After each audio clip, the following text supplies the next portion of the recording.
expressed in terms of three postulates. The first postulate is the following: there are in nature and in our knowledge of nature different levels of reality and correspondingly different level of perception.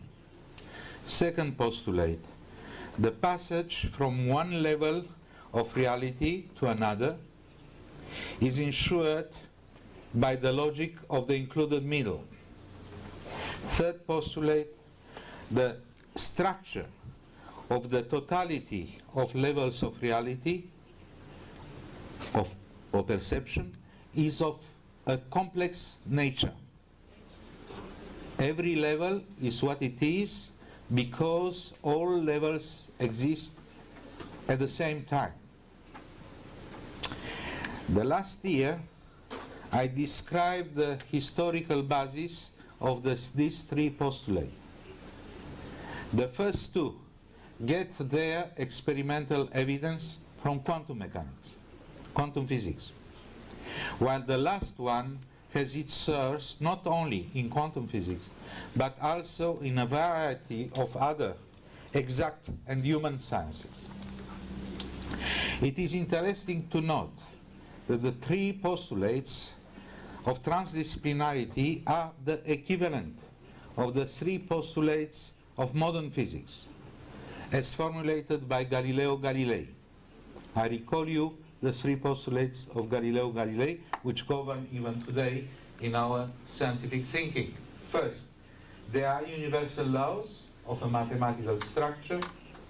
Second postulate: these laws could be discovered by scientific experiment.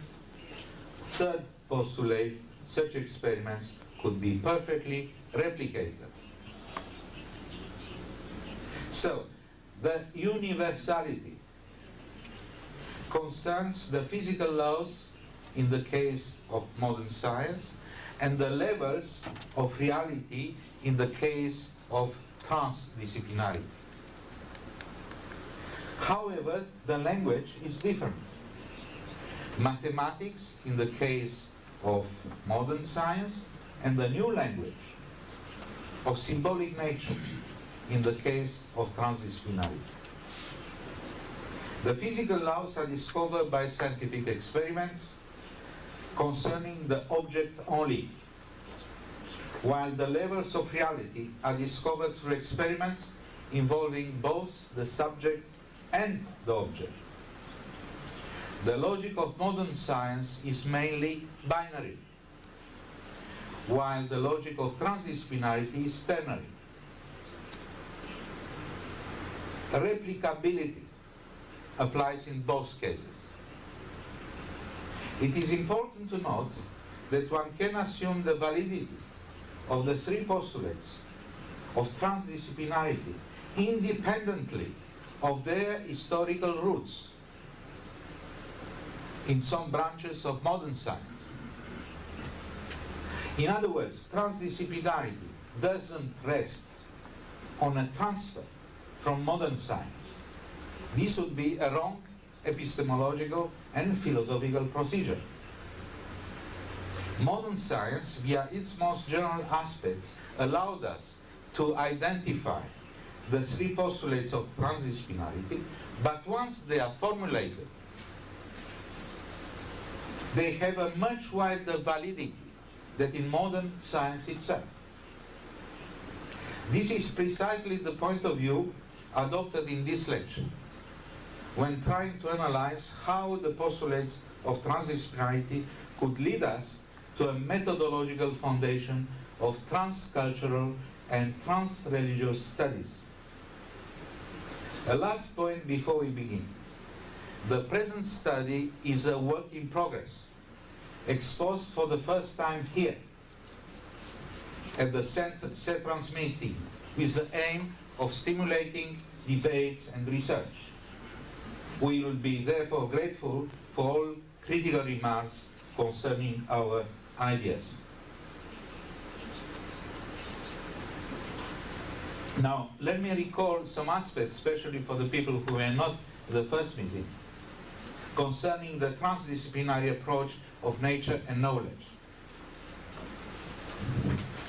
The transdisciplinary approach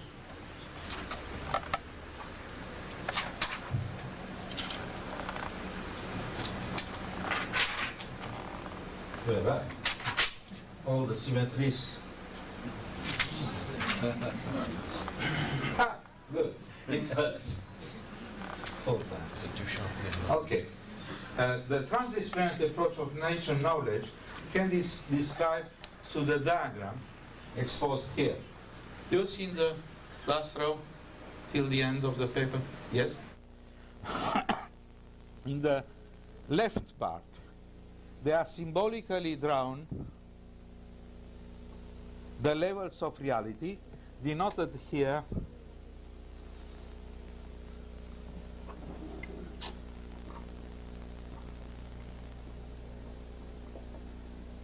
by NR, just indexes NR minus N, NR minus 2, minus 1, 0, 1, 2, N is a way of indexing.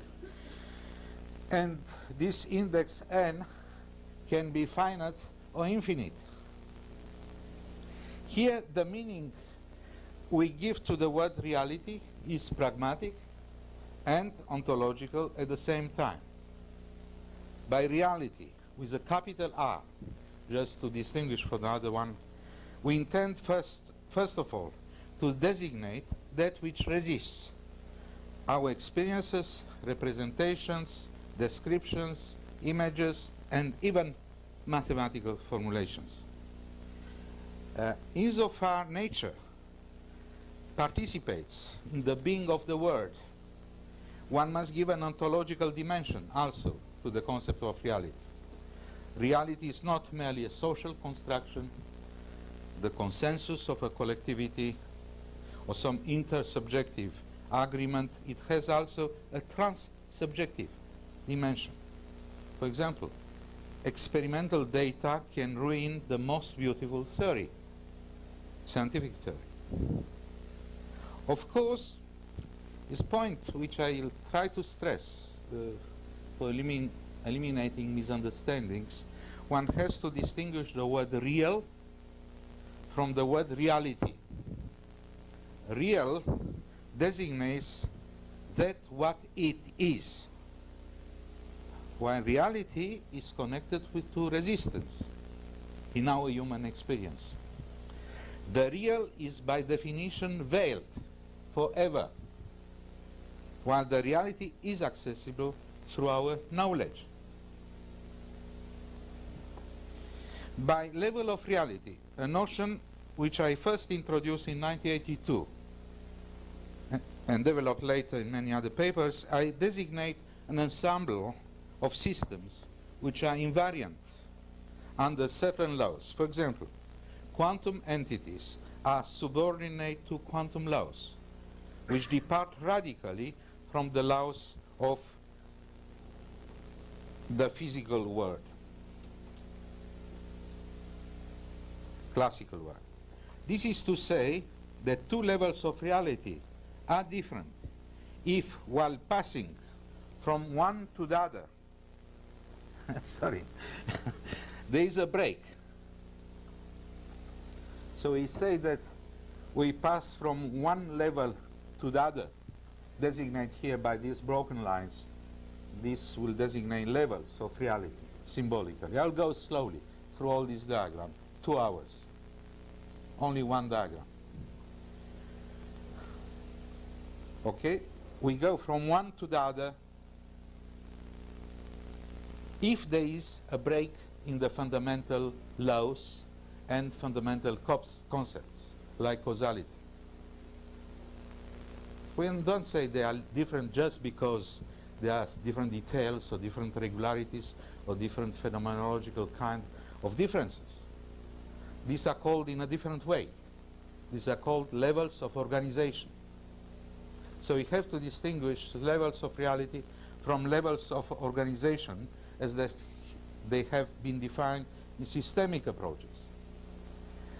Level of organization do not presuppose a break. They are just rearranging of the systems conforming to the same general laws. So different levels of organizations, for example, to this level of reality, I can have 100 levels of organization which are associated with them. That will be important to discuss about disciplines and so on. So, for example, Marxist economy and classical physics belong to one and the same level of reality, but they are different levels of organization. Now, the point is that the emergence of at least, it's not necessary, I think it's okay, thank you. The emergence of at least 3 different levels of reality, 3. In the study of natural systems, the macrophysical level, the microphysical level, and the cyberspace-time is a major event in the history of knowledge and is under our eyes.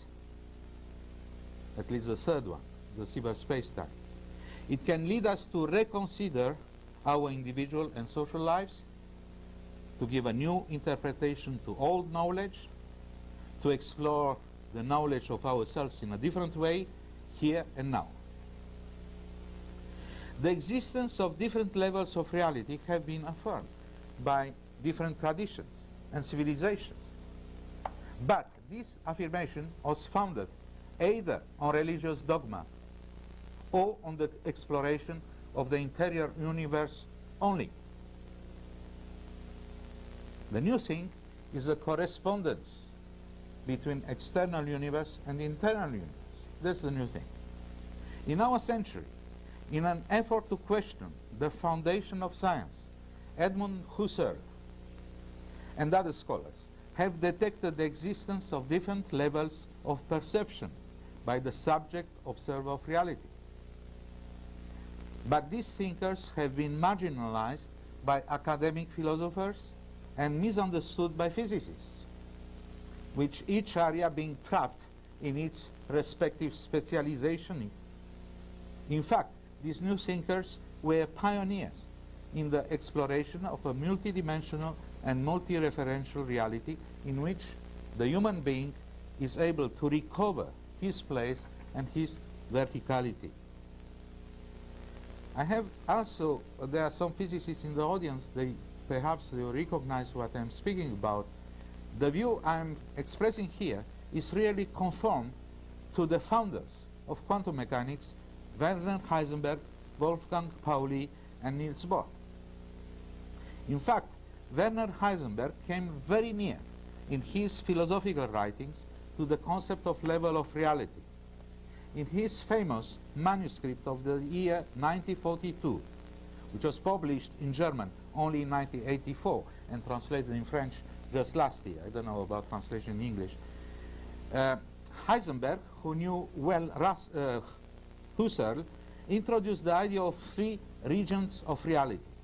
3. Able to give access to the concept of reality itself. The first region is that of classical physics, the second of quantum physics, biology, and psychic phenomena, and the third, that of religious, philosophical, and artistic experiences. It's very interesting, the hierarchy which Heisenberg introduced. This classification has a subtle ground. I will come back to that main point. The subtle ground is the closer and closer connectiveness between the subject and the object. The transdisciplinary viewpoint allows us to consider a multidimensional reality structured by multiple levels, replacing the single level, one-dimensional reality of classical thought, which, alas, is still dominating in nowadays.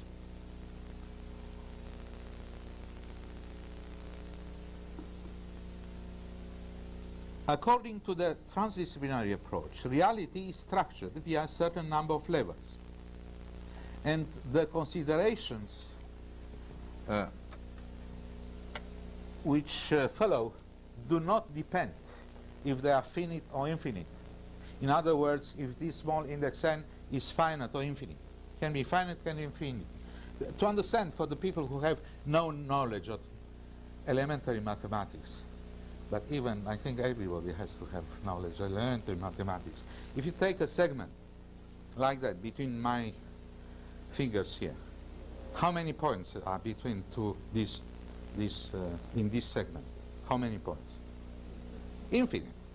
So in fact you can have a finite distance, but you have infinite number of levels. In other words, you can have a finite distance here and have finite or infinite number of levels in between.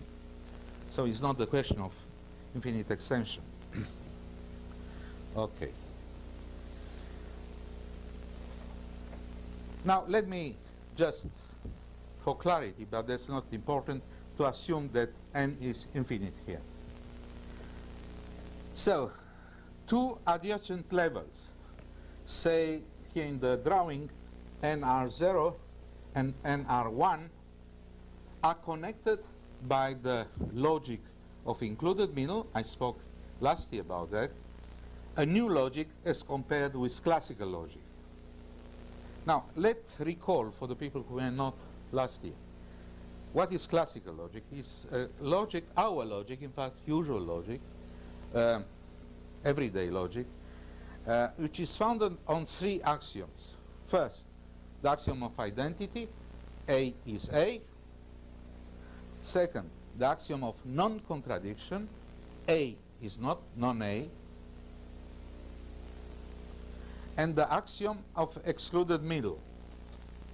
There exists no third term, T, capital T, T from the third, which is at the same time A and non-A. Now, as I explained the last year, one immediately arrives at the conclusion that the pairs of contradictory advanced by quantum physics are mutually exclusive, because one cannot assert the validity. One cannot affirm the validity of an assertion, a given assertion, and of opposite assertion at the same time, A and non-A. So of course one can. If one is mad, we have a problem of mind, or we allow a kind of delirium, why not? It's possible. But in rational language, the principle of non-contradiction is something elementary which has to be respected. Otherwise, anything can be said. Now, quantum physics brings the idea that we have to assert two different things. How that can be possible? So, there were big discussions at the beginning of the century, 19th century, and so one began to speak about quantum logics. Now, quantum logics generally modify the second axiom of the classical logic, the axiom of non-contradiction, keeping the non-contradiction, but with different values. Instead of having two, having 3, 4, 5 multi-value logics. History will credit the French philosopher of Romanian origin, Stéphane Lupascu, born in 1900 and died in 1988, with having shown that the logic of the included middle is a true logic, formalizable and formalized. Multivalent with 3 values, A, non-A, and T, which are symbolically drawn in this figure. A, non-A, T, A, non-A, T, and so on. Or downstairs, A, non-A, T, A, non-A, T, and so on.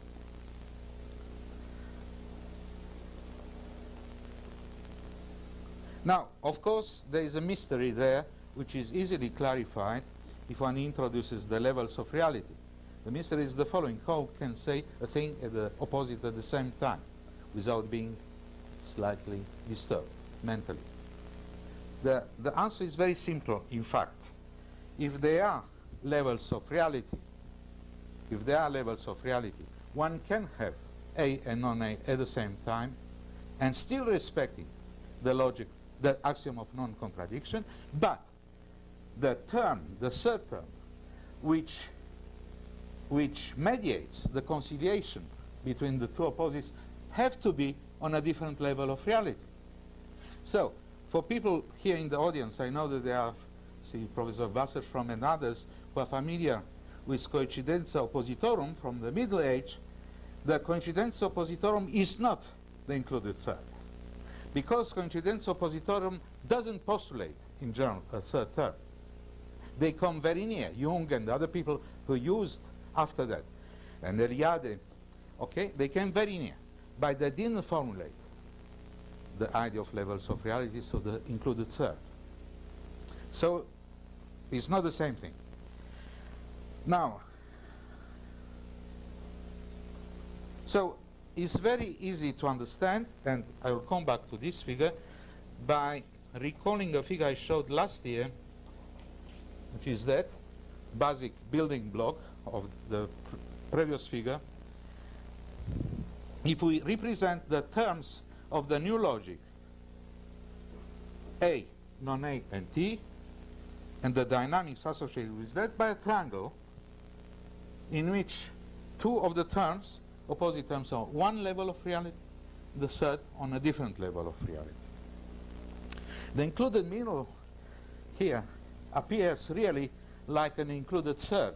The technical word in English is somewhat bad, misleading, because it said included middle. It's not a middle, it's a third in fact, but I have to keep the technical language of logics in order to not to invent something new as words. So if one remains at one level of reality, everything appears to be contradictory. A, non-A, A, non-A. Is our everyday life is full of contradictories. Now, conciliation, real conciliation, can appear only if there are different levels of reality. So it's the projection, in fact, of the T state onto a single level of reality which produce this kind of illusion.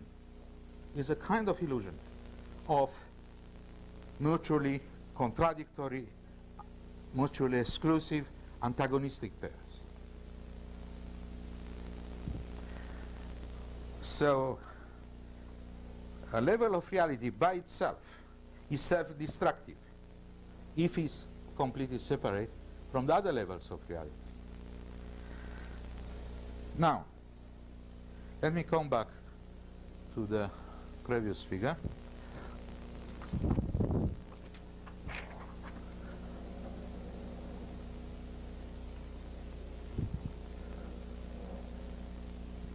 So the T1 state, say this one, T1, present on the level, say, NR1,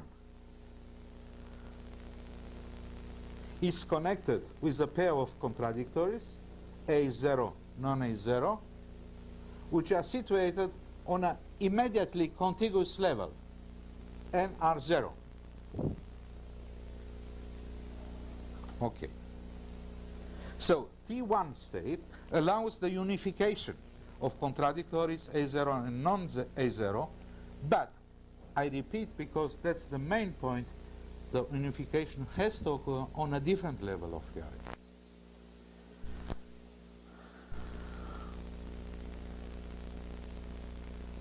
So the axiom of non-contradiction is respected. That's the main point. The axiom of non-contradiction is always respected. So there is now certainly coherence of among different levels of reality. We can have 2, 3, and time, historical time, will certainly discover other levels of reality. That's our destiny. Now, the coherence can be described via an iterative process, which can be defined through the following stages. First stage, a pair of contradictories, say A0, non-A0, is unified by a T1 state situated at immediately neighbor and R1 level. Second step, in its turn, this T1 state separates with the historical time. Again, we explore reality, universe, knowledge, ourselves. We discover other contradictories. that's normal with the more modern instruments of investigation, with the accumulation of knowledge. So this T1 state will be connected with a couple of contradictories on the same level of reality. This new couple of contradictory, third stage, will be unified by a T2 state, say, situated in an R2 level of reality, and so on, ad infinitum, till the moment we exhaust all possible levels of reality. In other words, the action on the logic on the included middle induces an open structure. This is the key word here, open structure of the unity of levels of reality. Open, why? Because this unification never stops. At a given moment stops, of course, but with the passage of time never stops. Open unity. So this structure means, showed very schematically here, that there is impossible to get a theory of knowledge which is complete, self-enclosed. Now, that's very important. I'm speaking in what seems to be an abstract manner here. But in fact, you can have in mind all the theories of dictators, for example, which crossed the 20th century, Nazis, communists, and so on. They have in mind, in fact, a complete theory. They spoke about scientific socialism, for example. Scientific. This means a complete theory. It means that everything which is known and will be known will be there, is there forever. There is the same temptation, I would say, in some spiritual kind of teachings, in which some gurus say, I know everything. Well, I know everything, this means contradiction with Gödel's theorem. Sorry. And it's not a failure. That's very important. This fact that the theory is not complete is not a failure, it's something very big, in fact. This means that is really a unity of the known, where known participates all the time at the knowledge.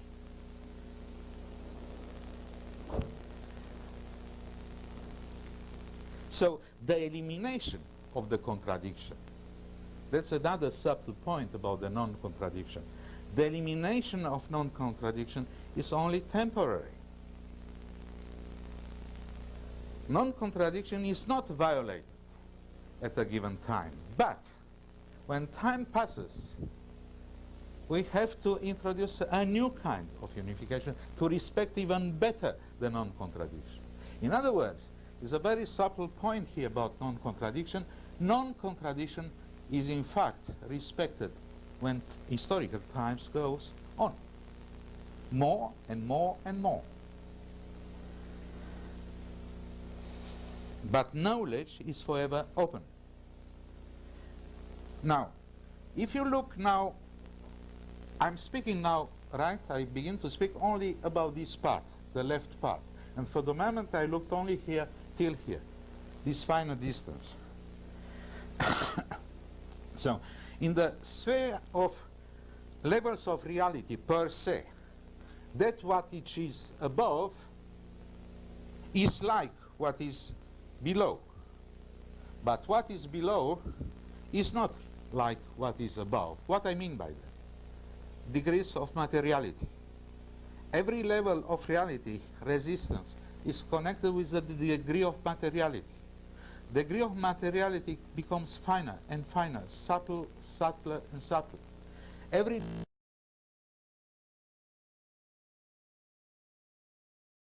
level of reality which is subtler or a subtler materiality penetrates, say, the macrophysical level, penetrates the quantum level.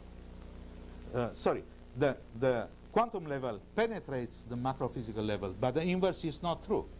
So what is above is like what is below, but what is below is not what is above, if you have only this region here. Suppose that you erase everything which is at the left, the loops and so on, and you look only here.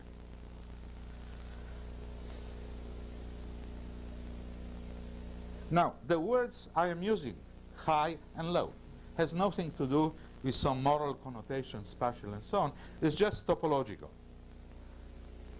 And is connected with the flow of information. Now, let's go a little bit further and look for these loops here. 3 loops. 3, why 3? Because just is a ternary kind of description, so it's normal to take 3 loops. 3 for the coherence. I don't say unity. I say coherence of the word. What I mean by coherence? What I mean by coherence is that this word, like it is here, stays solid in some sense. From the physics point of view, here can be an explosion, atomic explosion at any moment. Why is not? Because there is coherence. Coherence between what? Between levels. Between infinitely small, infinitely big, infinitely short, infinitely long, and so on. But between the universe and what is downstairs, the quantum level, we are in between. So the arrows are very important here because these arrows describe the orientation, the transmission of flux of information in such a way that every level informs the other level. And what a level is because all the others exist at the same time. Because if they are not at the same time, the flux will be cut of information. We recover Jacob-Boehme in a more modern language. But it's the idea of Jacob-Boehme, in fact. It's going back to 16th century. Okay. Now, this open structure, this means never complete. This open structure is in agreement with one of the most important scientific results of the 20th century concerning arithmetics, the theorem of Kurt-Gödel, which states that a sufficiently rich system of axioms inevitably leads to results which are either indecisive or contradictory. They are indecisive if the system is open. They are contradictory if the system is closed. It's very important. This means that if you think in your life or in anything that starting from some assertions you arrive at truth, at some moment you arrive at a contradiction. You have to. Or it's something you cannot say. It's right, it's wrong. That is true in arithmetics, and it's true in any mathematics which contain arithmetics. Of course, it's not true in general. There is not a theorem of Gödel for human sciences. But human sciences have even higher complexity than mathematical theories. So the Gödelian structure associated with the logic of included middle implies that it is impossible to construct a complete theory for describing the passage from one level to the other, and a fortiori for describing the unity of the levels of reality. If this unity exists, it has to be open unity.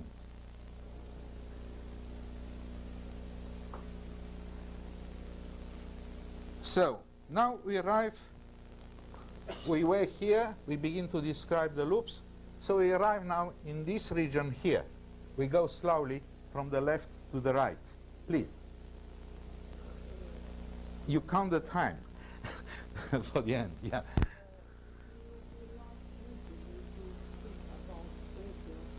About? No, I say Gödel. Ah, you want Hegel? Yeah. Yeah, okay. It's a very nice comment. It's a very nice comment. I can explain 2 words. Yeah.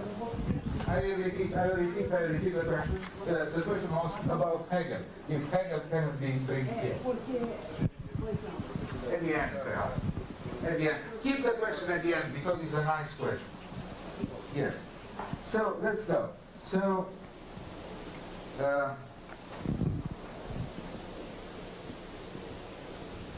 we say that there is a coherence. Now, if the coherence, this coherence, is limited at this highest level or lowest level,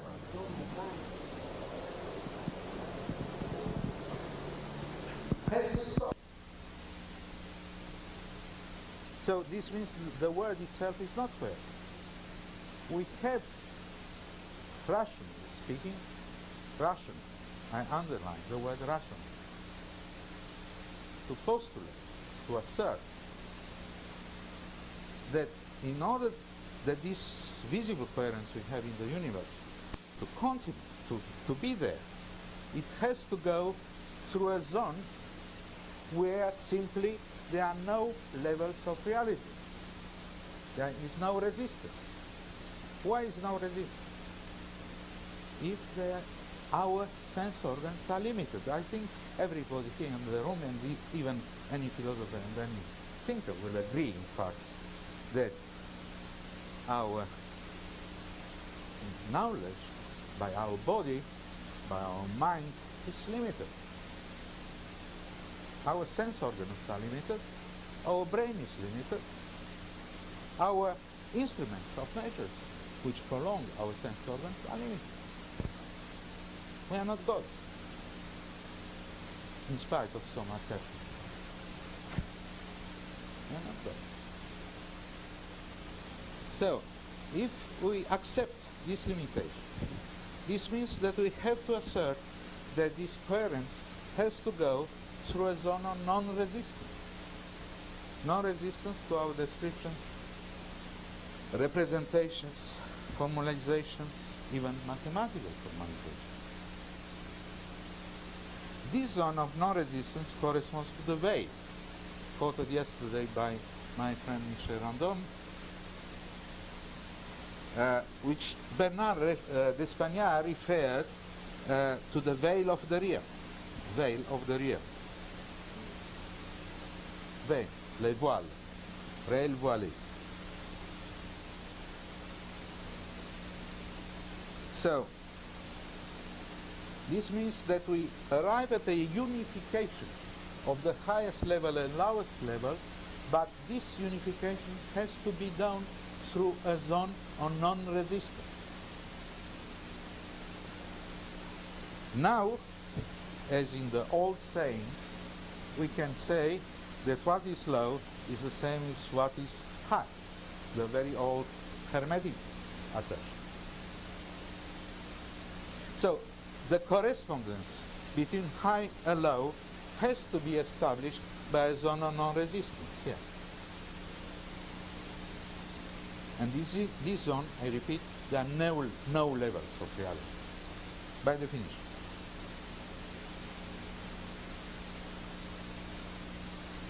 And we have to choose a word.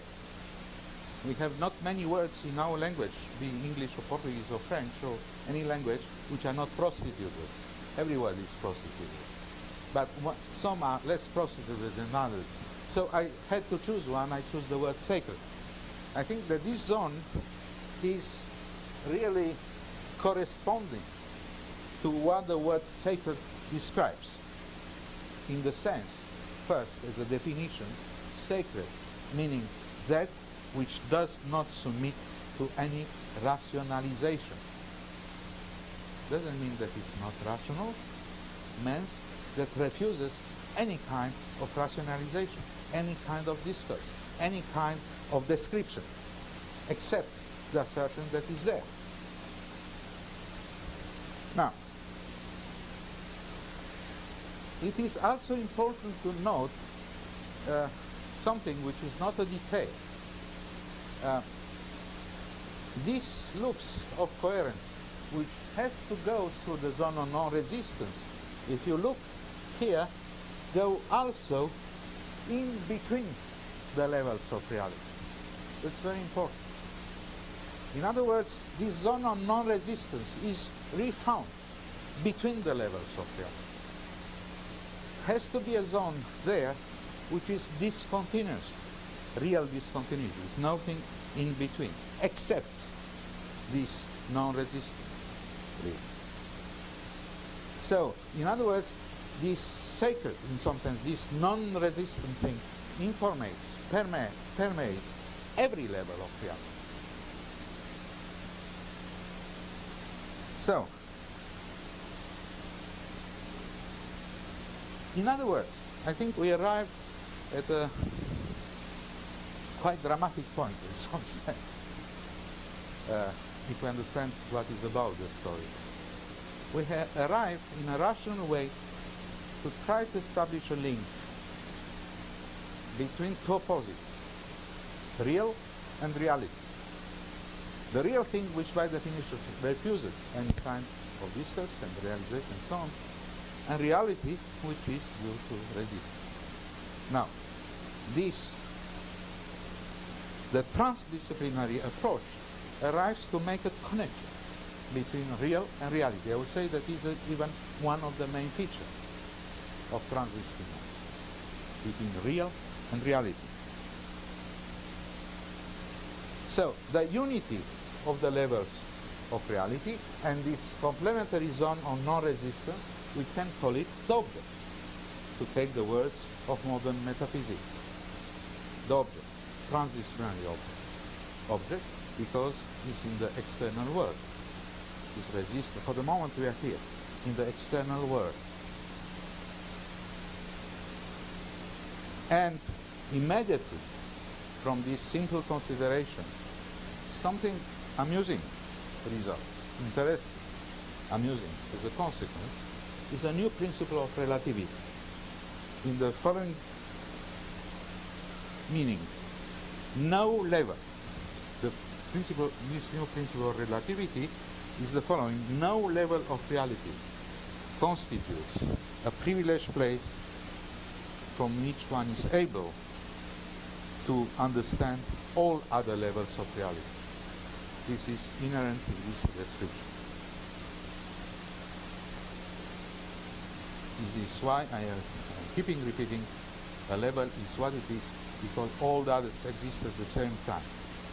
So this principle of relativity, which is not relativism, has nothing to do with what is now very fashionable, the relativism kind of approach. Because here is an orientation. It's not everything which goes, right?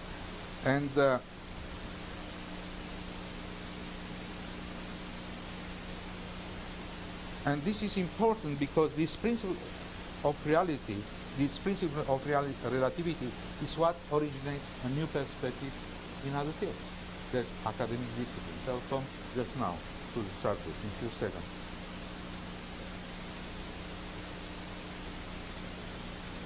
So,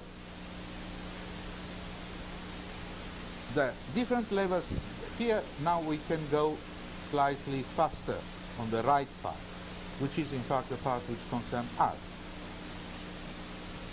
The different levels of reality are accessible because there are levels of perception in ourselves, in the observer, in the subject. And this is denoted here by NP. Sorry for the N, yeah. I kept it from French. I realized just now.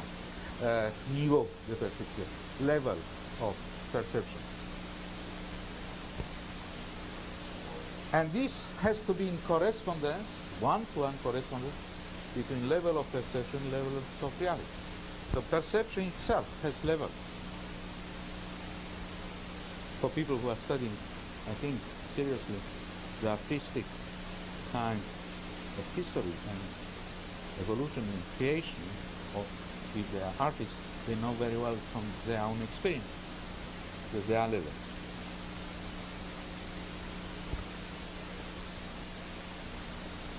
Now, what we said here can be repeated here. We cannot assert the region of levels of perception. Cannot be a complete description also here. And like in the case of levels of reality, this region of levels of perception have to be continued through a zone of non-resistance. In the zone of what we can call the subject, the transdisciplinary subject. So in this zone of non-resistance, there are no levels of perception. There's nobody there, like us. Perhaps not like us can be, but I mean, like us, human beings, limited human beings, there are no levels of perception. Now, if the subject can communicate with the object, these loops of coherence on the right and on the left have to meet somewhere in order to transmit the information. Information of what? Information here in the level of reality region, and what we can call, without being afraid, consciousness. Levels of consciousness in the right part of the levels of perception. There's a flux of information here, flux of consciousness. If they are not connected, there's no coherence. So what is described here by the point X must be at least one point, can be many, but at least one, of communication between the subject and the object.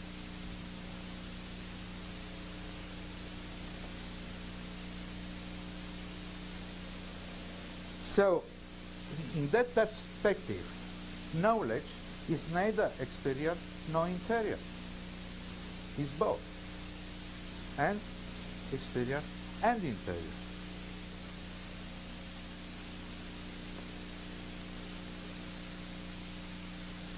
And there is a unification of the subject and object to a third term, call it the interaction term.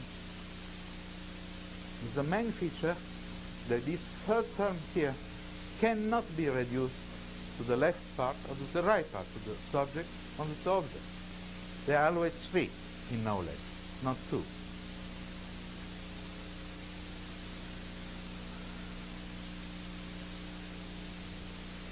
So, this point X here has an interesting meaning if we try to read it on the diagram. In some sense, the point X is the source of all reality and all perception. Everything is concentrated in the diagram. Flux of consciousness, flux of information, this meeting point.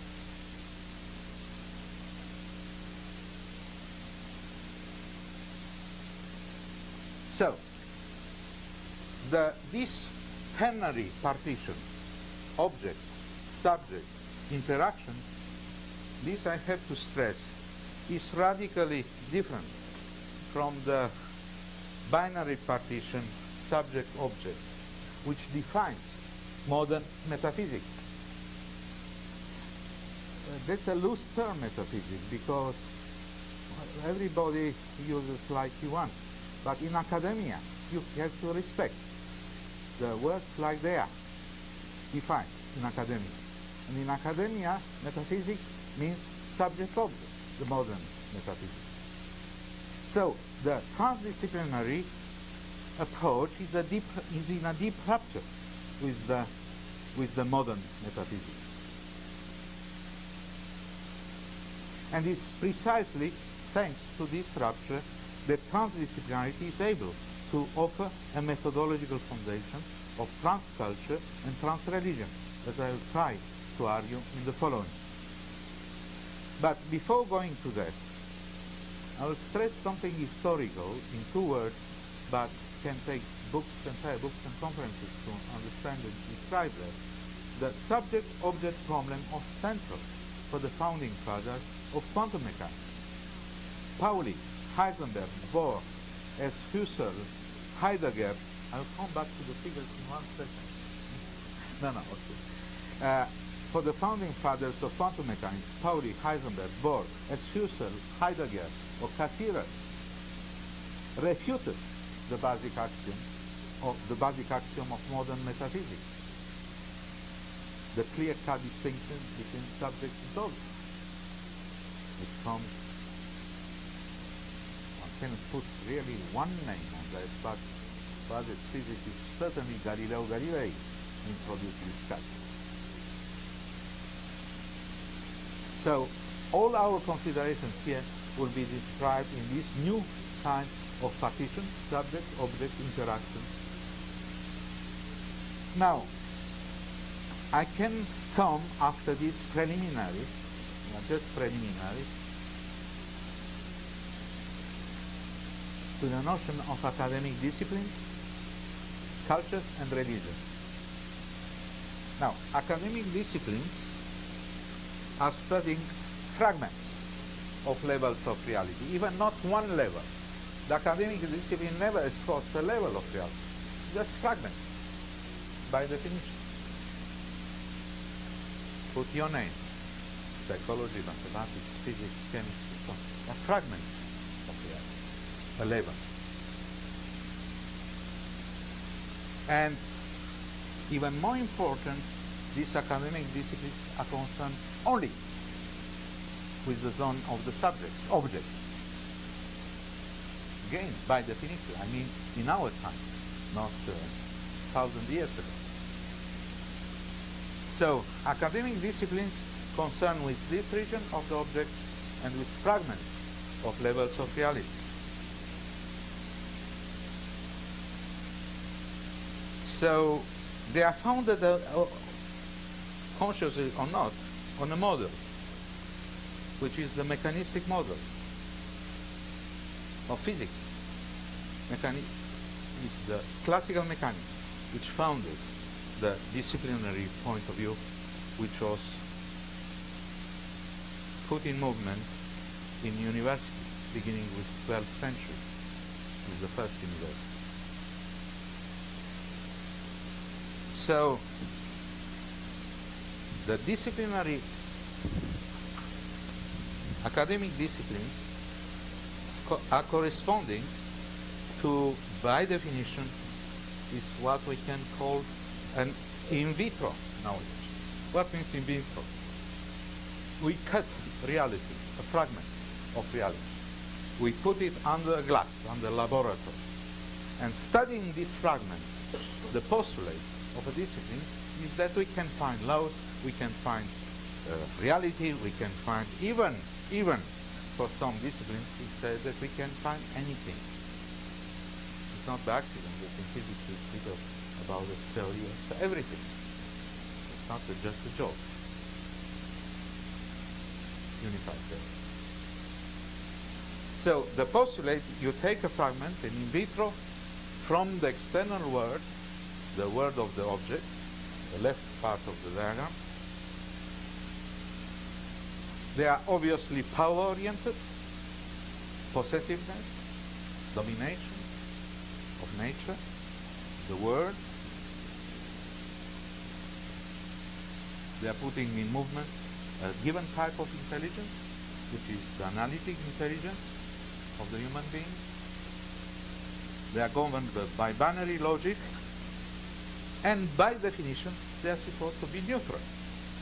What means neutral? Is independent of a system of values. If a professor at university begins to teach quantum mechanics with a system of values, he will be pushed out from the university. And I think he's right, because one has to respect the knowledge like it is. Now, if you compare what I'm just schematically saying here with the figure I showed before, you realize that all these features are in fact ad hoc figures, ad hoc, artificial, and even illusory. Why? Because if the approach we are describing is right, this means that you can never cut totally the object from the subject. So that's like an idealization, like an approximation. The full knowledge is a new type of knowledge. I put here TK, transdisciplinary knowledge, initial. DK, disciplinary knowledge. Which corresponds to an in vivo. We try to connect things. to do connection, links. Concerns not only the object by the correspondence between the object and the subject, correspondence between external world, internal world. We are concerned in this type of knowledge with understanding, not only knowledge, but understanding of knowledge. We are concerned with a new type of intelligence, which introduces value of knowledge to the body, and value of knowledge for the feelings, not only for the analytic mind.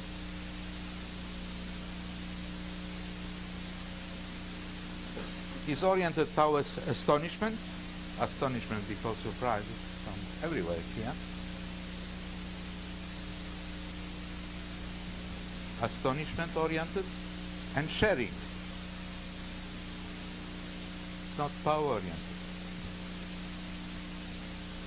So in that is an included middle kind of logic based knowledge, and by definition supposes inclusion of values. It's not neutral. The transdisciplinary knowledge is not scientific in that sense. It's not neutral.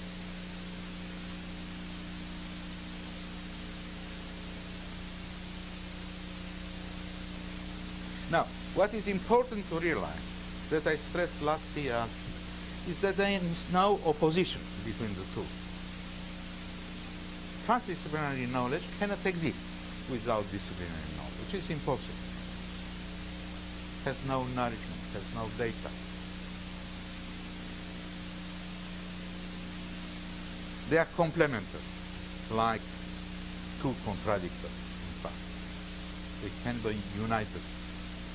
And what is important, that is not just to keep an honorability for academia, that I'm saying that, but both methodologies are founded on the scientific attitude. They are not scientific. The methodology of transdisciplinarity is not scientific, but the spirit is scientific. And probably what is much more general than science itself is the scientific attitude, the scientific spirit. This means checking everything, not believing in anybody, not believing in anything which is said, checking first. That's the big lesson of science. Check by yourself. So, the above consideration can explain the somewhat paradoxical statement I made. Don't be disturbed, but because I put now.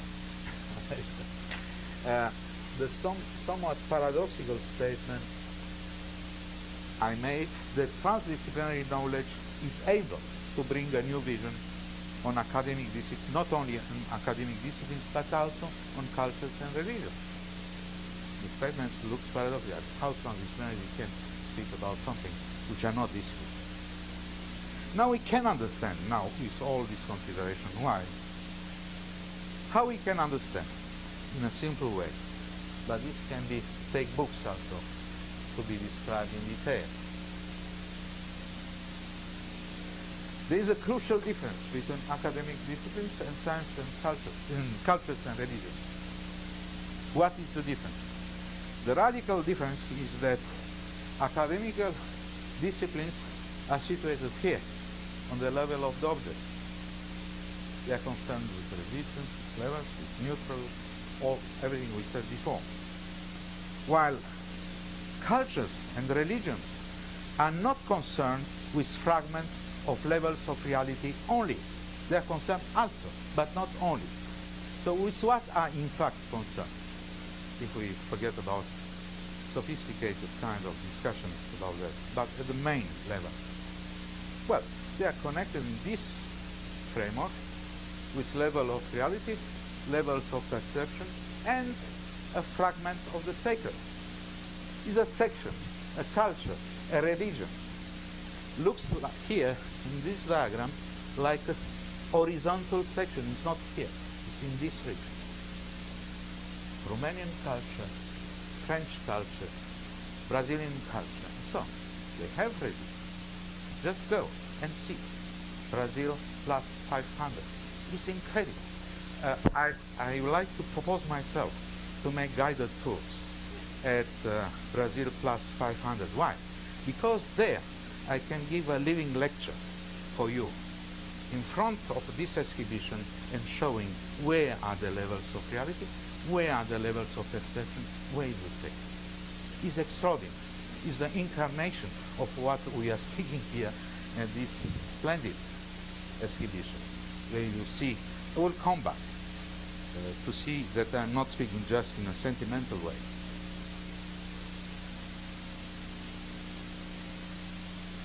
Now, the resistance, what is this resistance implied by the level of reality, if we are trying to speak in a rational way? Well, there is a resistance connected with a given territory, geographical territory. Is a resistance connected where different well-defined culture appears or religion appears.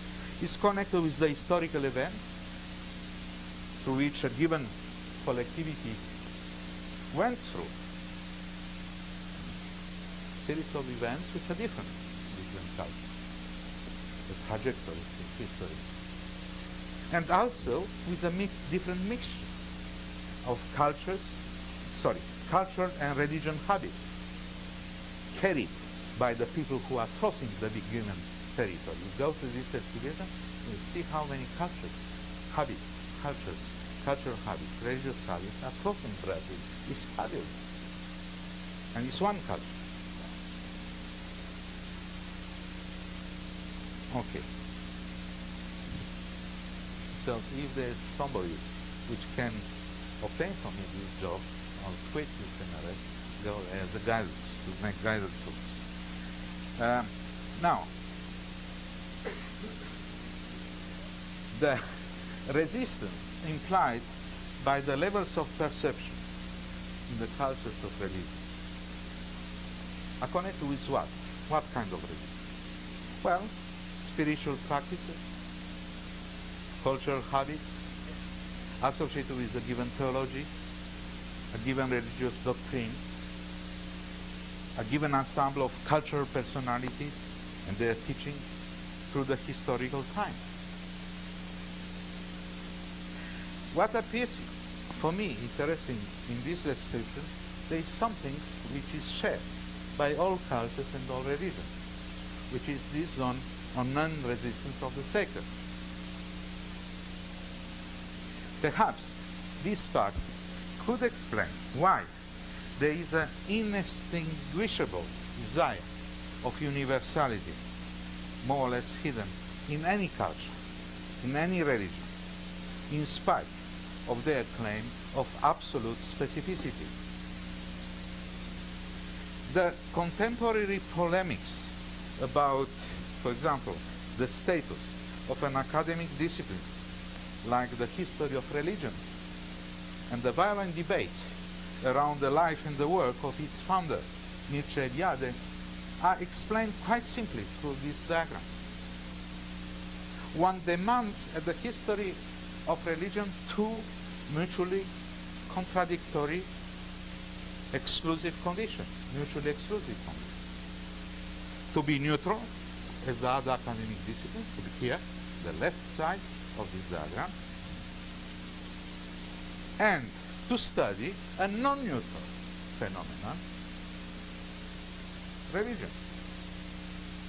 In other words, one demands to the history of religion to belong exclusively to the left part of this figure, and at the same time to belong to the right part.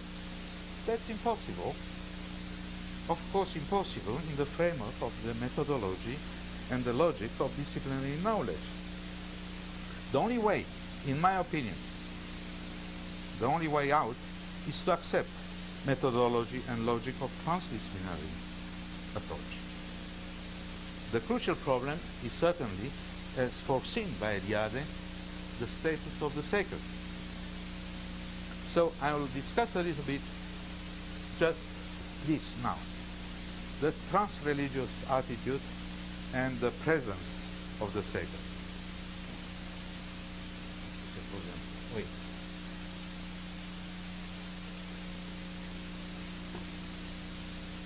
The problem of the sacred, understood as the presence of something of irreducible real in the world, is unavoidable for any rational approach to knowledge. One can deny, one can affirm the presence of the sacred in the world in ourselves, but in view of elaborating a coherent discourse of reality, one is always in fact obliged to refer to it in a negative and in a positive way. The sacred belongs to one of the acceptions of the word, that which connects. The sacred links, as indicated by one of the etymological roots of the word religion, religare, to bind together, again. But such an ability is not an attribute of just one religion. Nietzsche Eliade once stated in an interview, thus, I quote him, "The sacred does not imply belief in God, on gods, or spirits. It is the experience of a reality and the source of the consciousness of existing in the world." In other words, I finish the quotation, in other words, the sacred is first of all an experience. It is transmitted by a feeling, the religious feeling, of that which links being and things, and in consequence induces in the very depths of the human being an absolute respect for the others, to whom he is linked by their all sharing a common life on one and the same earth. The abolition of the sacred led to abomination of Auschwitz and to 25 million deaths under the Stalinist system, and the absolute respect for others has been replaced by the pseudo-sacralization of a race, of a new man, embodied by dictators elevated to the rank of divinities. Now, the origin of totalitarianism is found on the abolition of the sacred, also, where it is the experience of the irreducibly real. The sacred is actually, as stressed by Eliade, the essential element in the structure of consciousness, and not simply a stage in the history of consciousness, like the relativistic thinking would like to say. When this element is violated, disfigured, mutilated, history becomes criminal. In this context, the etymology of the word sacred is highly instructive. This word comes from the Latin sacer, which is to say, that which cannot be touched without soiling, but also that which cannot be touched without being so. In other words, sacer designates the guilty who are consecrated to the infernal god. Historically, it's very known. At the same time, because of its Indo-European root sacred is linked to the sanctus holy. This double meaning of sacer, sacred and navigal, is the double meaning of the history itself. Is these stammering, contortions, contradictions that give sometimes the impression that history is a tale of a madman. It is precisely the notion of the sacred which is now violently criticized in academic circles. For example, Daniel Dubuisson, the French researcher, considers as heretical the position of Eliade. In a more subtle way, Antoine Ferrand considers the sacred as being just an assumption which has to submit to the Popperian criterion of refutation. For Febvre, the sacred is just an historical phenomenon. It is not clear, or not at all clear, that the Popperian criterion, which is already doubtful, even in exact sciences, has to be applied to a human science like history of religions. Certain historians of religions, obsessed by neutrality, objectivity, and refutation, seem to me to be in the position of the physicists of the 19th century. Much more open attitude is took, to my knowledge, by Brian Rennie in a well-documented book, Reconstructing Ariadne. The hot subject of the sacred, which we discussed from our point of view here, will be discussed in a coming workshop organized by the International Association for the History of Religion. It is paradoxical and significant that the most desacralized period in history, this means our period, has generated, nevertheless, one of the most profound reflections on the question of the sacred outside the academic circle. The unavoidable problem of the sacred runs through the work of many diverse 20th century thinkers and authors, from masters of thinking to masters of living. And this transdisciplinary model of reality we are discussing here cuts a new light of the meaning of the sacred. What is this new light? In the most general terms, I come back to the figure. In most general terms, movement. What is movement here in this approach? Movement is crossing levels. Crossing levels of reality, crossing levels of perception. That gives the deepest meaning we can give to the notion of movement in general. Now, this coherent movement through levels of reality or levels of perception is associated simultaneously with two meanings, right? We can have an arrow like that, we can have an arrow like that. Two arrows. Cannot be three, just two arrows. In other words, we can have in this topological meaning an ascending movement, we can have a descending movement.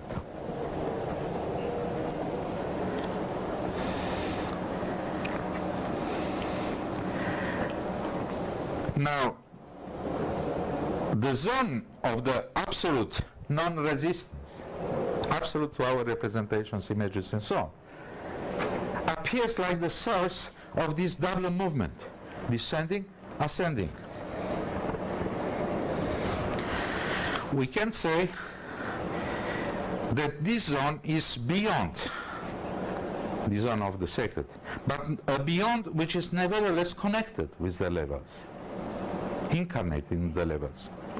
So the zone of absolute resistance is the space, we can say, of trans-ascendance and trans-descendance. What means these words, new words I am introducing here? Transcendence means here that this zone is bound up with the philosophical concept of transcendence, which comes from transcendere, to climb beyond. Transcendence, climb beyond. Here is a transcendence, transdescendence. Transdescendence is bound out with the old concept of immanence. So, we have no choice. We have to invent some new words or some new oxymorons. So we will say that this zone of non-resistance is at once immanent transcendence and transcendent immanence. We have to put contradictories together if we want not to invent new words. But these two terms are not adequate for designating the zone of non-resistance, because this zone cannot be reduced to the one or the other.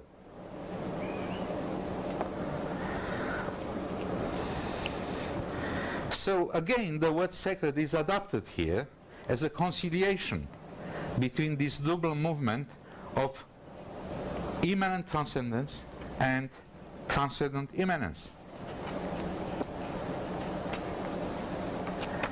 One way or another, different religions, as well agnostic, atheist currents, are defined in terms of the question of the sacred. So experience of the sacred appears is the source of a trans-religious attitude. What means trans-religious now? I introduced this new word. Trans-religious designates the opening of all religions to that which cuts through them, in the sense I described them as sections, horizontal sections, cuts through them and transcends them, go beyond them. The trans-religion, in other words, doesn't mean a unique religion in the terms of included middle kind of approach, but the open, transcendent unity of all religions. Sorry for this trivial comparison, but religions are like cookings. You can have Chinese cooking, French cooking, Romanian cooking. You can appreciate everyone cooking. The taste is the same, is good for the people who know to taste it.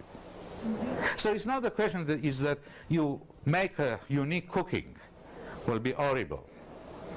We keep the French cooking, we keep the Chinese cooking, like they are. We even reinforce them, right? But must be something common which we call taste, to taste them. Now, sorry for this trivial kind of comparison, but it comes to me because you are after digestion, just in the time of digestion. So I thought that it's not bad to speak about that. So, okay. So, it is the sacred which allows the unity to be effective, even if trans-religion, understood correctly, will be never formulates in terms of a theology.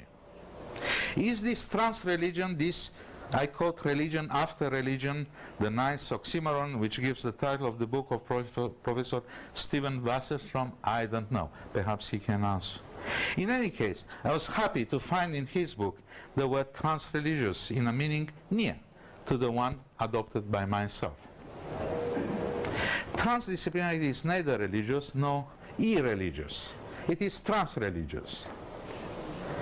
It is the trans-religious attitude emerging from the lived transdisciplinarity which permits us to learn to know and appreciate specificity of religious and irreligious traditions which are foreign to us, to better perceive the common structures which found them, and to arrive at the trans-religious vision of the world. In other words, trans-religious attitude is not in contradiction with any religious tradition or with any agnostic or atheistic current, to the extent that these traditions and these currents recognize the presence of the sacred. In fact, the presence of the sacred is our trans-presence, we can say, trans-presence in the world. Of course, it was widespread, the trans-religious attitude will make all religious words impossible. Now, the concept of trans-religion, which I'm formulating here, is very near of what the great Arab poet Adonis calls in his very nice book, I quote exactly for the people who wants to read that, is in French. La prière et l'épée. La prière et l'épée, essai sur la culture arabe. So it's very near of what Adonis calls the mysticism of art. In fact, Adonis has to be present here as a keynote speaker, but well, he regrets very much, but his health situation forbidden him to be here with us. So what Adonis calls the mysticism of art. What is mysticism of art? I recall Adonis. A movement towards the hidden face of reality. A living experience a perpetual travel towards the heart of the world. I quote him. A unification of contradictories, he used the word. The infinity and the unknown as aspiration. Freedom from any philosophic or religious system. Spontaneous creation in a trans-rational state. In fact, all the work of Adonis has a transcultural and trans-religious nature, as shown by Michel Camus in a recent book. The trans-religious attitude is also very near of what the great Christian theologian and philosopher Raymond Panikkar calls the intra-religious dialogue, a dialogue which occurs in the heart of any human being, not outside, in the heart of any human being. The trans-religious attitude is not simply an utopian project, because it is engraved in the very depths of our being. Through the transcultural, which leads to the transreligious, the war of cultures has no more reason to be. Now, I go to the question of the two cultures. At the beginning of human history, science and culture were not separated. They were animated by the same questions, those about the meaning of the universe and the meaning of life. In the Renaissance, the tie was not yet broken. As its name indicates, the first university was studying the universal. The universal was embodied in those who would make their stamp on the history of knowledge. Let's quote just Newton, the example of Newton, who was simultaneously a physicist, a theologian, and an alchemist. He was captivated by the Trinity, as by the geometry. And he spent more time in his alchemical laboratory than in elaboration of his Philosophia Naturalis Principia Mathematica. The germ of the split between science and meaning, between subject and object, was certainly present in the 17th century when the methodology of modern science was formulated, but it did not become full-blown until the 19th century. In our time, the split was consummated. Science and culture have nothing more in common, as strongly stressed, for example, by Steven Weinberg in his writing, Nobel Prize of Physics. This is why one speaks about science and culture. Science does not have access to the nobility of culture, and culture does not have access to prestige of science. One understands the indignant cries unleashed by the concept of two cultures, scientific and humanistic, introduced some decades ago by C.P. Snow, a novelist and scientist. Science is certainly a part of culture, but this scientific culture is completely separated from the humanistic culture. And with the scheme we developed here, we can understand fully what we are saying here. The two cultures are perceived like antagonists. Each word is hermetically shut on itself. In recent times, of course, there are signs of reconciliation between the two cultures. But, question, serious question for you transdisciplinary researchers.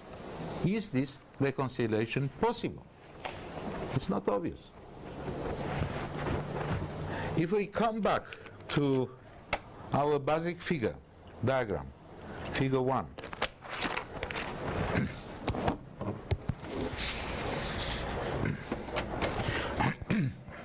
the scientific culture is entirely situated here, on the left part of the object, while the humanistic culture crosses this diagram between the left and the right part. And this asymmetry between science and culture, read on this diagram,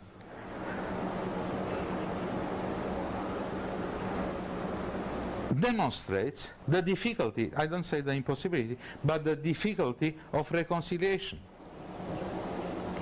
This, in other words, this reconciliation will occur only when will be a conversion, a true conversion of science towards the values and towards the sacred.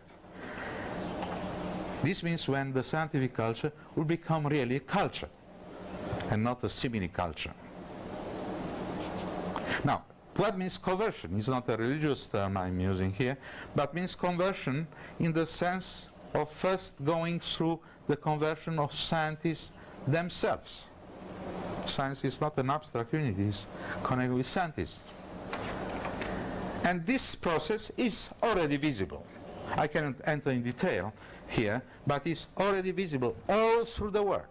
It's not only Fritjof Capra and so on. Now, a multitude of people now who try to think in the terms of the connection between science and culture, science and religion, and so on. Now, transdisciplinarity offers a methodological basis for the reconciliation of these artificially antagonistic cultures. And the encounter,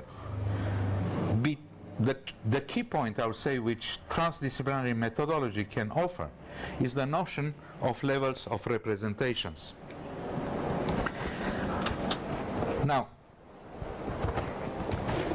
the notion of levels of representations is closely connected with levels of reality, levels of perception. Images which correspond to a certain level of representation have a different quality. The word quality is very important here. Quality meaning in transdisciplinary approach, crossing of levels. From where can come quality, otherwise than crossing different levels. So, this means that a certain level of representation have a different quality than images associated with another level of representation. When two people discuss, they are using, without knowing, different levels of representation. So how hell they can understand each other? I don't know. Perhaps you know. So each level of representation appears like a word, apparently unsayable because of its relation to the images engendered by another level of representation.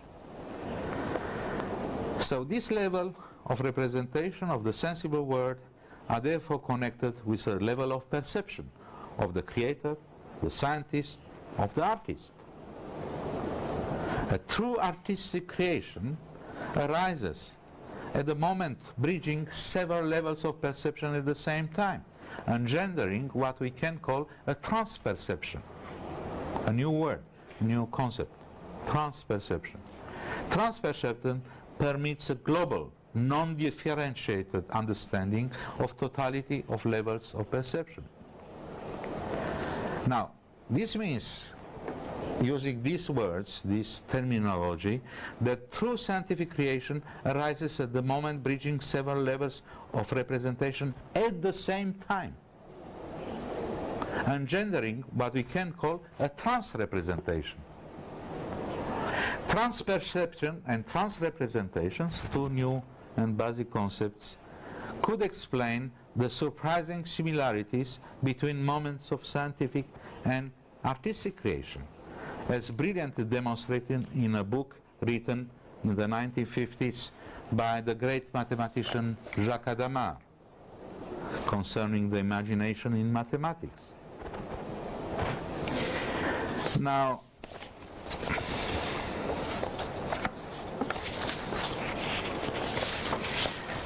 let me close with some consideration about transcultural now. I spoke about the two cultures, now I'll speak about transculture. But when we try to contemplate the 20th century this old century culture, is a feeling of, I don't know, which is disconcerting, paradoxical, and fascinating at the same time. Why? Because there are immense treasures of wisdom, knowledge, culture, accumulating, and still we kill each other on this earth. The question is why?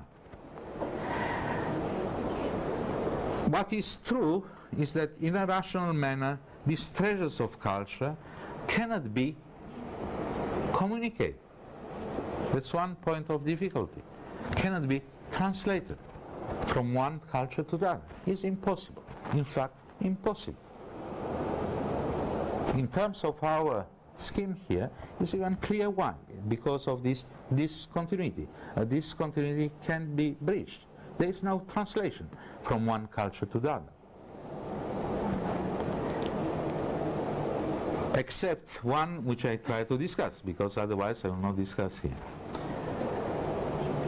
So, cultures, we can say, emerge from the silence between the words. And this silence cannot be translated. Now, no matter what their emotional weight, the words of everyday life are primarily addressed to the intellect. Why? Because we have to survive. But cultures emerge from totality of human beings in a particular geographic and historical area, all their feelings, hopes, beliefs, and questions. Now, we have, of course, prodigious advances in methods of transportation, communication, which brought about this mixture, intermingling of cultures. But this is chaotic. The proof is the incredible difficulties, at least in some countries like France, which are concomitant with the integration of different cultural minorities in various countries of the world. So how we can make the integration? In name of which language? What kind of Esperanto can be done for cultures? So it's a very paradoxical time, I say fascinating, because our time looks like open and closed at the same time. Everything is open, everything is there, everything is given, and nothing happens, almost nothing. Now, the advance of, fabulous advance, accelerating advance of technoscience has served only to deepen the abyss between cultures. So the 19th century hope for single culture, founded on the happiness brought about science, came a long time ago. So what we witnessed, a complete separation between science and culture on one hand, and on the other, a cultural fragmentation within each and every culture. In fact, this fragmentation is felt in every culture. The disciplinary Big Bang has its equivalent in the Big Bang of cultural modes, founded on the lost memory of the sacred. Anything goes. So, one mode of thought is swept by another one with the increasing speed, very soon the speed of light.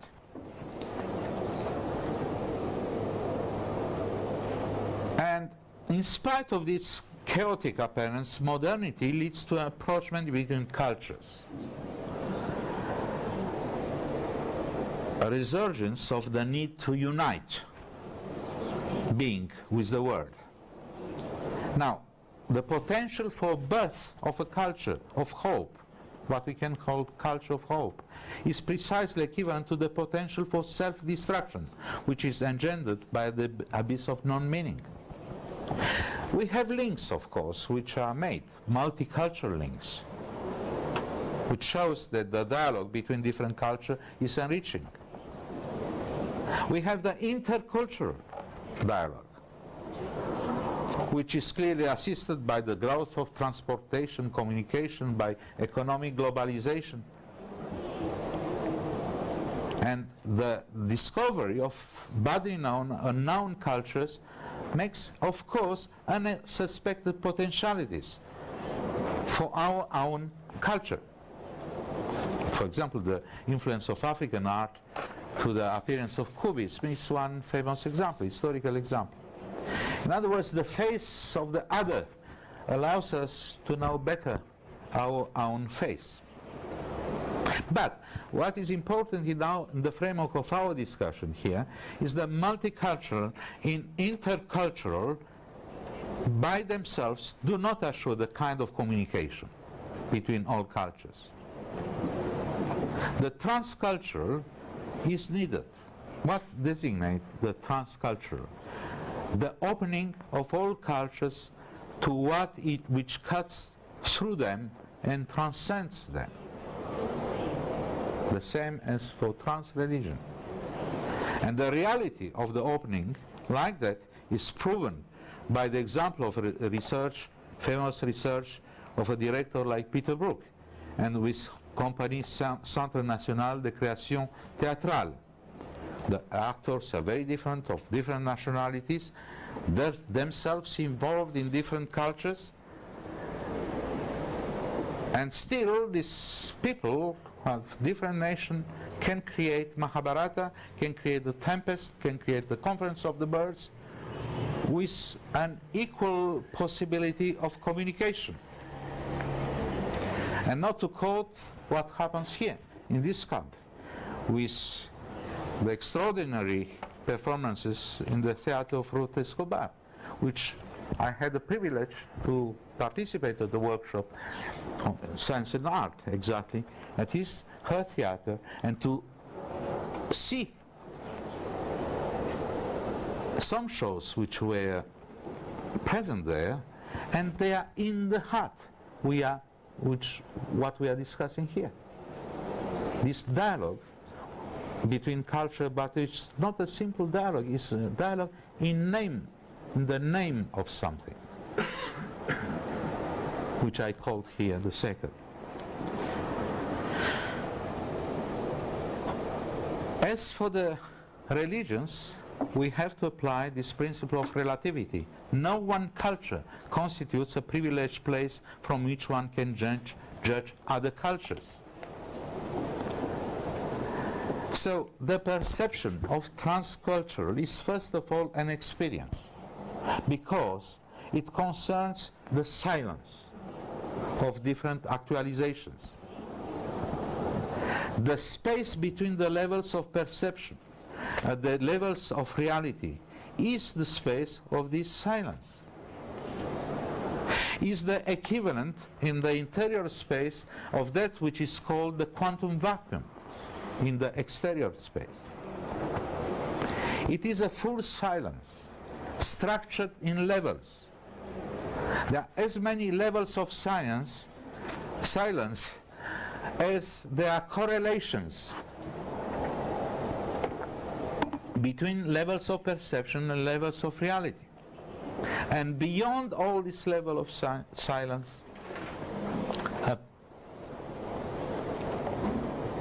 there is another quality of silence, the place without place, which a French poet and philosopher Michel Camus calls our luminous ignorance. This nucleus of silence appears to us as unknowable. We cannot know it, because it is the well of knowledge. But this unknowable is luminous, because it illuminates the very structure of knowledge.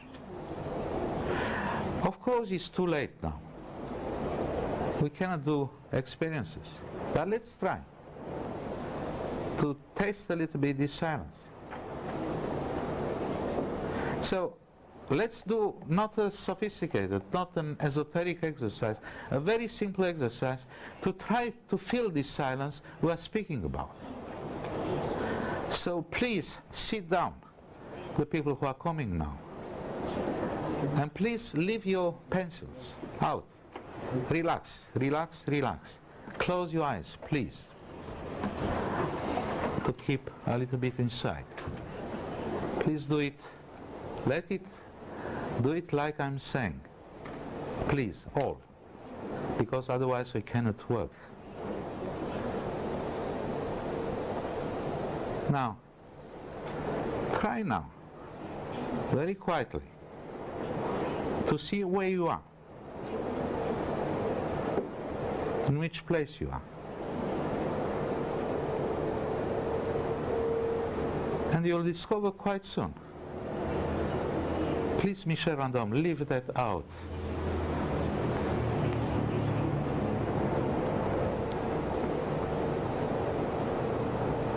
So try to see where you are. Most of you probably will discover thoughts going on, saying, why hell he's speaking about? I'm not agreeing with what he's saying. What is this transculture, The head will go on, producing thoughts. Don't judge that. Just try now to displace the center from the head to your feelings. Try to see where you are in your feelings. What is this silence in your feelings?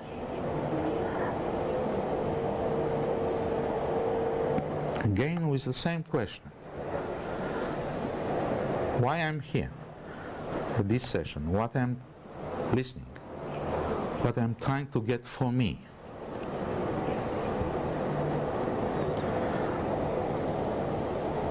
Very, very slowly. Try now to get in the body, not in the feelings, not in the thoughts, just feeling the body. Perhaps the body is tired, perhaps the body is digesting, satisfied. Don't judge. Now, try not, it's difficult, but try not to put the three together.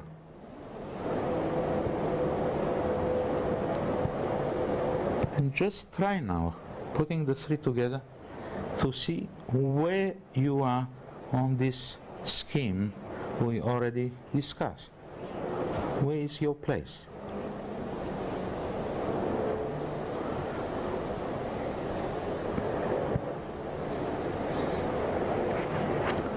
Okay, we have no time to continue with that, but it's clear that is some information in ourselves which we ignore. The exercise is finished, but we have no time. But it's clear that there is some information inside which is hidden because of the talking all the time inside. So the silence doesn't mean at all not to think, not to know. Silence means what we said just before, a new type of intelligence. Information, real information. Now, I'm saying that because if there is an universal language, which I'm looking for in transdisciplinarity, this universal language will be not put in a dictionary.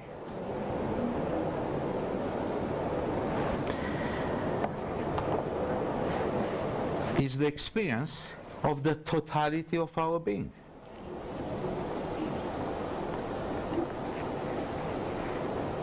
So we try to get a taste of what we can call a trans language.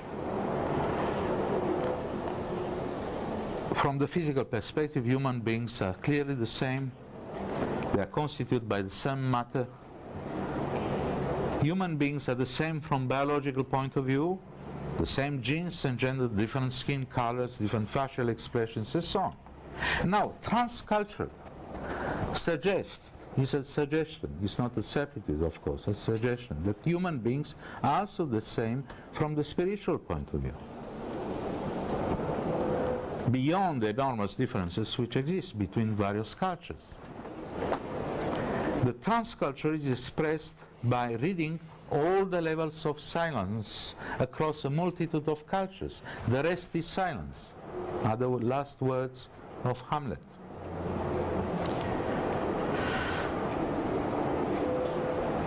Now, so the problem will be to find an organic language which is beyond this infernal chain of abstraction after abstraction, interpretation after interpretation, thought after thought, theory after theory, book after book, and so on and so on. We can spend millions of years going in circles. So, from where can come a spontaneous event of the being? This cannot be of other nature than a sudden nature, because we are accustomed to work on a different level. Now, in other words, that which is found in the center, in my opinion, is an opinion, of transculture, is the problem of time. Time is the measure of change of different processes. Time is always thought of the past and the future. It is the domain of the object. In contrast, time lived in spontaneity of the event of being. The present instant is unthinkable. As Charles Sanders Peirce said, one of the great precursors of transdisciplinarity, observed, the present moment is a point in time in which no thought can occur, no detail can be separated. This doesn't mean irrational. It's there, the present moment, but cannot be thought. So, the present moment is the living time, which concerns the subject, more precisely, concerns the link between the subject and the object. So, the present instant is, strictly speaking, a non-time, which we just try in a very fast manner to have the experience of the third. This means the relation between the subject and the object, which contains and the past and the future.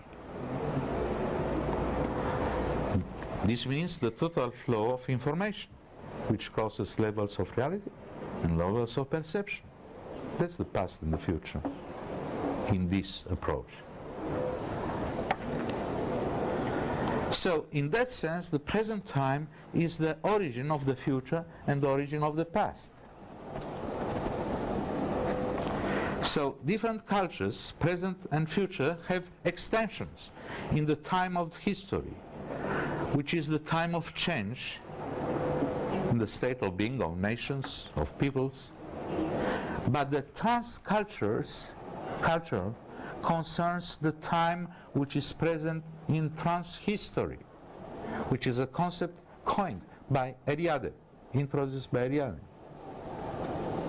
In fact, just between parentheses for people here to know that Eliade had to be a founding member of the CIRET, International Center for Transdisciplinary Research. He died just 1 year before the center was founded. So the transcultural concerns the time in transhistory, which concerns the unthinkable, the unthought, and the epiphany, in terms of Eliade. So in that sense, the transculture is the spearhead of transdisciplinary culture. Different cultures appear as different facets of the human being. So I'll close with that statement, which must be neutral and obvious in some sense, that the multicultural allows the interpretation of one culture by other culture. Intercultural permits the fertilization of one culture by another culture, and the transcultural assures the translation. We come to the problem of translation of one culture into various other cultures by deciphering meaning which links them, and in the same time going beyond them. Thank you.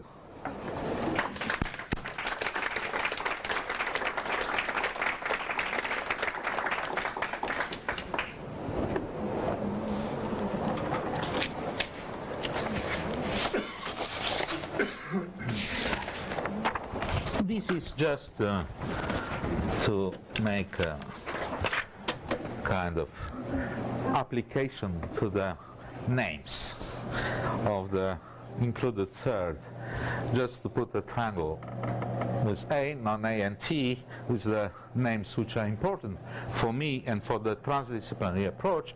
I put Einstein as A, which is the really highest level of classical mechanics, classical physics. Max Planck, which is the founder, non-A, the founder of the quantum mechanics, and strangely enough, as a T-state, he's not a physicist, really. He was also a physicist, was a logician called Kurt Gödel. It's just to finish in a lighter note. This figure I bring here, of this ternary figure, I bring just as a curiosity, in some sense, document, because this drawing was made by Lima de Freitas for 94 at our first World Congress of Transdisciplinarity. He tries to make drawings to show how we can represent the included middle. So he produces this nice picture here. Lima de Freitas, you know, was one of the big masters of painting in Portugal and the organizer of the first World Congress in Convento de Rábida in 94, where several of you here were present.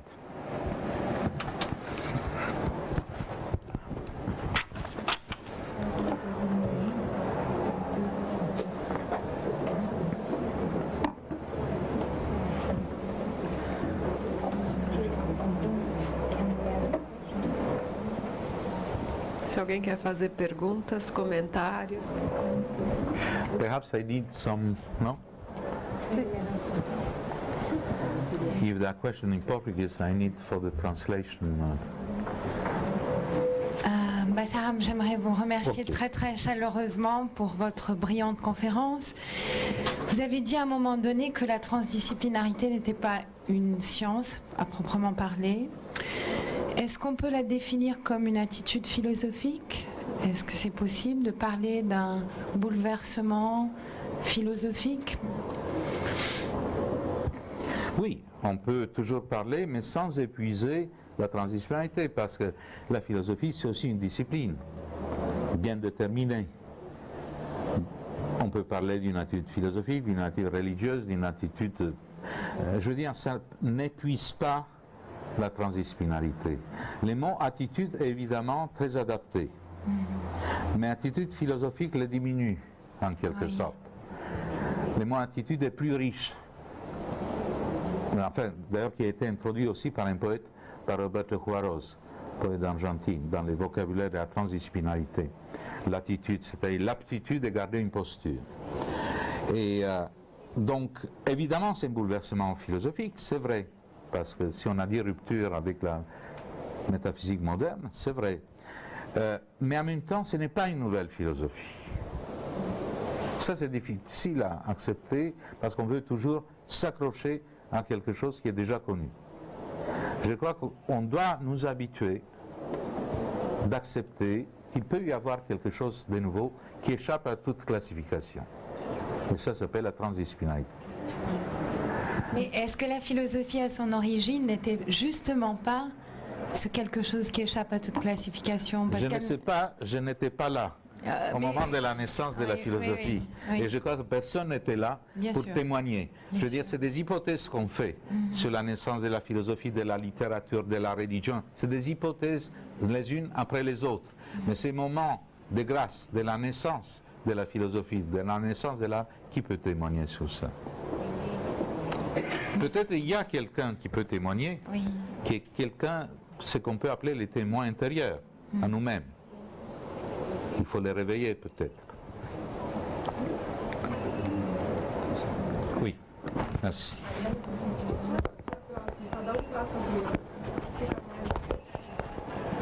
Alguém mais gostaria?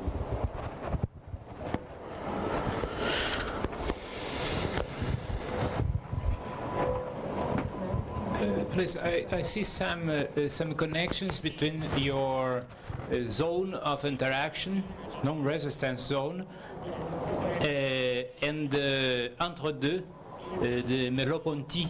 Absolutely. Is it correct, this idea? Absolutely, yeah. I agree totally, yeah.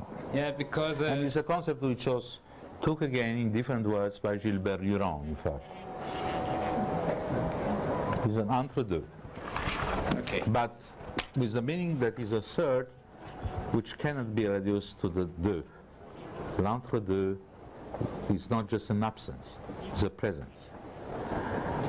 Another question. C'est pas un creux. Oui. Another question. I don't know if there is some meaning or not, but if you have levels of a reality and levels of perception, and the lower level of a reality, you don't have the third included. Right. Because it's Sure. a lower Sure. level. I don't know the answer, no. In your model, the fact that the lower level, you don't have the third included, it makes, is there any consequence of this or not? Of course, is an important point, very important point. Is precisely the point of insertion, I would say in this scheme, of what we call, I try to avoid this word, but you ask, I say it, the secretly included middle is a notion which Michel Camus introduced in our discussions about all that. This means secretly included middle is not a logical included middle. You see, when we speak like that, we can retire perhaps the wrong conclusion that included middle means just logic. It's not true. There are three different included middle. Three. One is logic. The other one is ontologic included middle. What means ontologic included middle? This means crossing levels. Okay.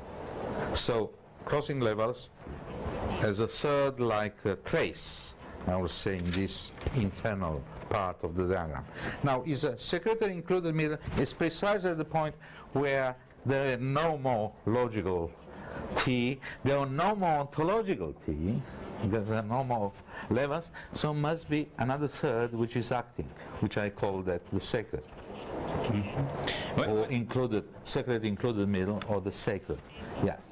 When you was talking about the levels of a reality, I was thinking about a sort of a generalized the Heisenberg principle, Yes. like this higher is the level of reality, smaller is the materiality. Smaller nice. is the materiality. And so smaller the materiality, higher is the level of perception. Thank you very much for So this remark. this Yeah. is I don't know this idea I had. I never few had moments this ago. idea, So and I'm jealous in some sense. I didn't have this idea before, because I like very much what you're saying. Is cutting, you retire in this image just you gave now, I will say a big meaning of all what you're saying here. Thank you. thank you. Is absolutely like an indeterminacy principle. You see, okay, because you put the question, let me try to say a little bit more. Let's take the physical principle of indeterminacy, just the physical one, not philosophical, not transdisciplinary and so on. Just the idea, like Nelson said, that if you Heisenberg relations say, for example, that if you try to localize a quantum event in space, the spread in momentum must be higher and higher and higher. If you try to localize an event in time, the spread of the event in energy is wider and wider and wider, going to infinity. So it's exactly what happens in these levels of perception and reality here. But here's a difference. I mean, a similarity is a difference. Similarity is that, strangely enough, I can say it now, this description gives a meaning to the principle of that physical principle of the indeterminacy. In the sense that gives, I don't say that is a unique explanation, but gives a meaning in the sense that indeterminacy, what we call on our level indeterminacy, comes in fact from the existence of different levels of reality. In other words, is the presence of these levels which induces the probabilistic aspect of quantum mechanics. That's a rational possibility. I don't say that is a demonstration of it, but it's a fascinating possibility. And this idea introduced in 1985, in fact, in my book, Nulla Particulier le Monde. But I say just 3 phrases about that. What here is much more developed. Now, going further, is a generalized, exactly what you say, is a generalized quantum indeterminacy at the level of, in the realm of the levels of reality and perception, exactly like you described. And this indeterminacy, generalized, comes from the existence of the sacred, of the secretly included middle.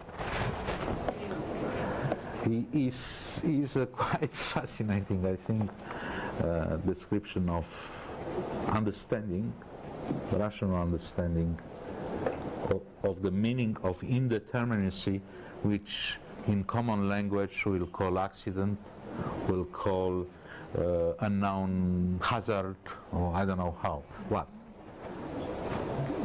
You're saying that there's an objective basis to the uncertainty principle that has nothing to do with the... Basarab, perdão, uma questão de ordem. Vamos agilizar um pouco. Cada que fala passa o microfone para o outro. Oui, assim, oui. todo mundo participa e não fica só.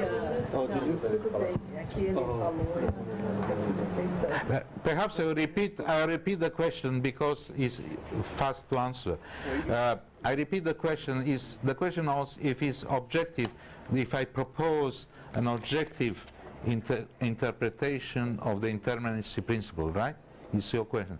My answer is clearly not. No. Because I refute completely in this language the word objective. But completely. For me, the word objective belongs to classical thinking. Because it's object. It connects with the object only. So I don't know what objective means.